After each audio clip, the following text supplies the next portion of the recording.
శ్రీమాత్రే నమః. నమస్కారం. క్రోధినామ సంవత్సర ఉగాది శుభాకాంక్షలు ప్రతి ఒక్కరికి కూడా. మనం ఉగాది గురించి కూడా గత కొన్ని ఎపిసోడ్లో తెలుసుకున్నాం. ఉగాది అంటే ఏంటి, ఏం చేయాలి, ఆ రోజు చేయాల్సినవన్నీ కూడా చేద్దాం. ఈ సంవత్సరం, ఈ క్రోధినామ సంవత్సరం ద్వాదశ రాశి ఫలితాలన్నీ కూడా మనం తెలుసుకోబోతున్నాం. ఈసారి మనం చెప్పబోయే రాశి ఫలితాలు ఒక సంవత్సర కాలానికి ఎలా ఉంటుందో ప్రతి రాశికి ఏ సబ్జెక్ట్ వాళ్ళకి ఆ సబ్జెక్ట్ వైజ్గా చెప్పుకుంటూ వచ్చామన్నమాట.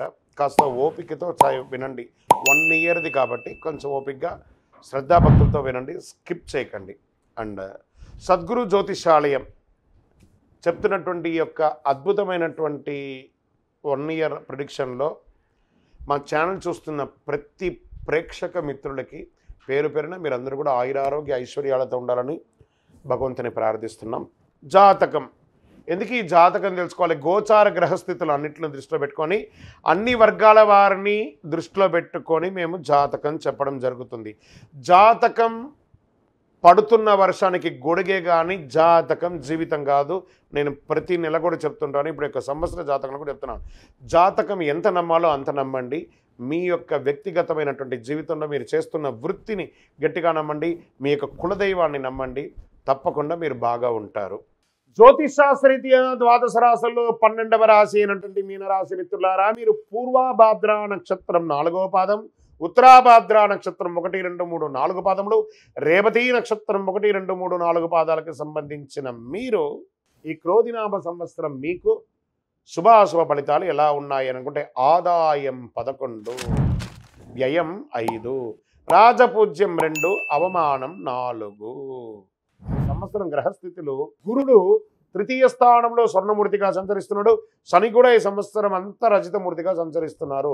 రాహుకేతులు సంవత్సరం అంతా కూడా జన్మ సప్తమ స్థానాల్లో తామ్రమూర్తిగా సంచరిస్తున్నారు. గ్రహస్థితులంతా అనుకూలంగా ఉన్నప్పటికీ తృతీయ స్థానంలో గురుడు పెద్దగా యోగాన్ని ఇవ్వడు. అన్ని పనుల్లో ఆటంకాలు కలిగిస్తూ ఉంటాడు. ఎదుర్కోవాల్సిన పరిస్థితి ఉంటుంది. ఏలనాటి ప్రభావం కూడా మిమ్మల్ని కొంత ఇబ్బంది కలుగజేస్తుంది. మీనరాశి వారికి ఈ సంవత్సరం ఆదాయం మాత్రం చాలా బాగుంటుంది. సంపాదించిన డబ్బులు పొదుపు చేయగలుగుతారు. రావాల్సిన ధనము చేతికి అందుతుంది. మొండి బకాయిలు వసూలు అవుతాయి. అనవసరమైన ఖర్చులు ఉన్నప్పటికీ ఆదాయం కూడా బాగుంటుంది. మీనరాశి మిత్రులారా, ఎదుటి వాళ్ళని గౌరవించడం నేర్చుకోండి. ఫస్ట్ మీరు ఎదుటి వాళ్ళని వారి వారి స్థానానికి గౌరవించడం మీరు నేర్చుకోవాలి. కాస్త మీకు దుడుకు స్వభావం ఉంటుంది. క్షణచిత్తం క్షణమాయం. చాప నీళ్ళలో ఎలా ఉంటుందో అలాగే ఉంటుంది మీ యొక్క బుద్ధి ప్రవర్తన కూడా. ఈ క్షణం ఏం చేయాలనుకున్నారో వచ్చే క్షణం దాన్ని మర్చిపోయి మీ ఇష్టం వచ్చినట్టు చేస్తారు. అలా కాకుండా జాగ్రత్తగా ఉండాలి. అప్పులు ఇవ్వడం కానీ అప్పులు తీసుకోవడం కానీ మంచిది కాదు. ఈ సంవత్సరం షూరిటీ సంతకాలు చేయడం కానీ అది మంచిది కాదు. రుణ బాధలు తగ్గుతాయి. ఆర్థిక వనరులు పెరుగుతాయి. వ్యాపారంలో లాభాలు ఉన్నప్పటికీ కొంత ఒడిదుడుకులు తప్పదు. నూతన వ్యాపారాలు ప్రారంభించకండి. మీ శ్రమకు ఫలితం ఉంటుంది. శత్రువులు కూడా పెరిగే అవకాశాలు ఉన్నాయి. నరదృష్టి పెరుగుతుంది. మీరు చాలా జాగ్రత్తగా వ్యవహరించాల్సిన సమయం కూడా ఉంది. అన్ని పనుల్లో ఒక్కొక్కసారి ఆటంకాలు వస్తాయి. కుటుంబంలో కలహాలు, మిత్రులతో మనస్పర్ధలు వచ్చే అవకాశాలు ఎక్కువ కనబడుతున్నాయి.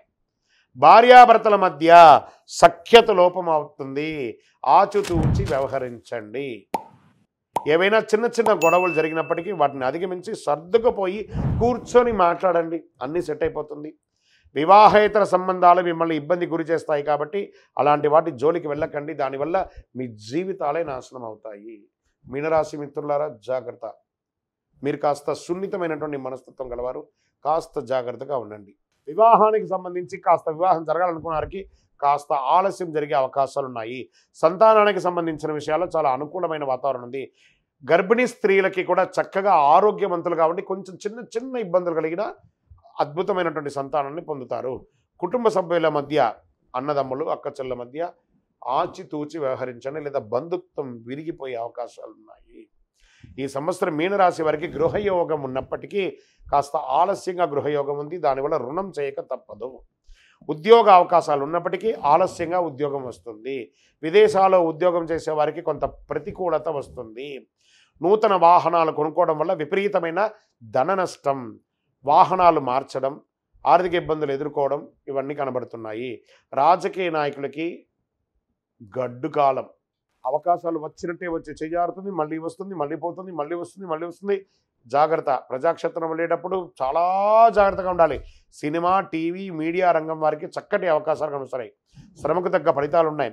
విద్యార్థులు ఎంత కష్టపడినప్పటికీ తగిన స్థాయిలో ఆశించినంత ఫలితం పొందకపోయినా మిశ్రమ ఫలితాన్ని అయితే పొందుతారు. వాహనాలు నడిపేటప్పుడు జాగ్రత్త. వాహన ప్రమాదాలు జరిగే అవకాశాలు ఉన్నాయి.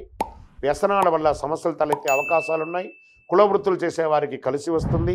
ఈ సంవత్సరం అనారోగ్యం పట్ల జాగ్రత్తగా చూసుకోవాలి. శస్త్రచికిత్స అయ్యే అవకాశాలు ఉన్నాయి. శ్రద్ధ వహించాలి. వ్యవసాయదారులకి చాలా అనుకూలంగా ఉంటుంది. ఆశించిన లాభాలు రావడంతో పాటు ఒత్తిడి కూడా ఉంటుంది.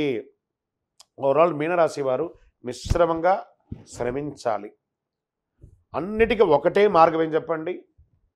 గమ్ గణపతి అనమాట. సైలెంట్గా ఉంటే అన్నీ సాధించగలరు. మీనరాశి మిత్రులారా, మీరు 5 అనే ఒక సంఖ్యను ఎక్కువ వాడండి. Pink and red and green 3 colour కూడా మీకు చాలా చాలా చాలా కలిసి వస్తుంది. దక్షిణ దిశ ప్రయాణాలు మీకు చాలా అనుకూలాన్ని కలిగిస్తుంది. దైవ ప్రార్థన చేయండి. మీ ఇష్టదైవ ప్రార్థన, కులదైవ ప్రార్థన చేయండి. మీ ఇంటి ఇలవేలపకి ప్రార్థన చేయండి. దేవాలయానికి వెళ్ళి నవగ్రహాలకి ప్రదక్షిణం చేయండి. మీ వయస్సు ఎంత ఉందో అన్ని నువ్వుల నూనెతో దీపం వెలిగించండి. ప్రతి శనివారము అక్కడ ప్రార్థన చేయండి. దేహి మే బుద్ధి వైశిష్ట్యం, దేహి మే నిత్య యవ్వనం, దేహి మే పరమ ఆనందం, దేవదేవ జగత్పతి అని చెప్పి ప్రార్థన చేయండి. ఇంకా మీ యొక్క వ్యక్తిగత జాతకం తెలుసుకోవాలనుకుంటున్నారా? మీ పరిసర ప్రాంతాల్లో ఉన్నటువంటి సద్గురువుని సంప్రదించి తెలుసుకోండి. మా ద్వారా తెలుసుకోవాలనుకుంటే ఈ నెంబర్కి, కింద ఉన్న నెంబర్కి మీ పేరు, date of birth, time of birth, place of birth WhatsApp చేయండి. మీనరాశి మిత్రులారా, విజయోస్తు. ఈ ద్వాదశ రాశి ఫలితాలన్నింటినీ చూస్తున్నటువంటి ప్రేక్షక మిత్రులారా, మీరందరూ కూడాను ఆయురారోగ్య, ఐశ్వర్య, భోగభాగ్యాలతో ఉండాలని ఆ అఖిలాండ కోటి బ్రహ్మాండ నాయకుడు శ్రీ ధర్మశాస్త్ర అయ్యప్ప స్వామి వారిని ప్రార్థిస్తున్నాము.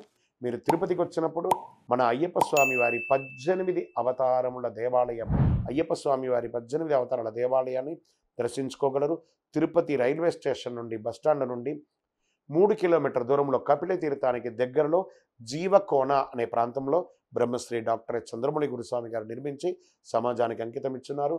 ఈ దేవాలయంలో అడుగు పెట్టాలంటే రాత రాసి ఉంటేనే అడుగు పెట్టగలరు. అంత అద్భుతమైనటువంటి దేవాలయం. రండి, దర్శించుకోండి, అనుగ్రహం పొందండి. విజయోస్తు.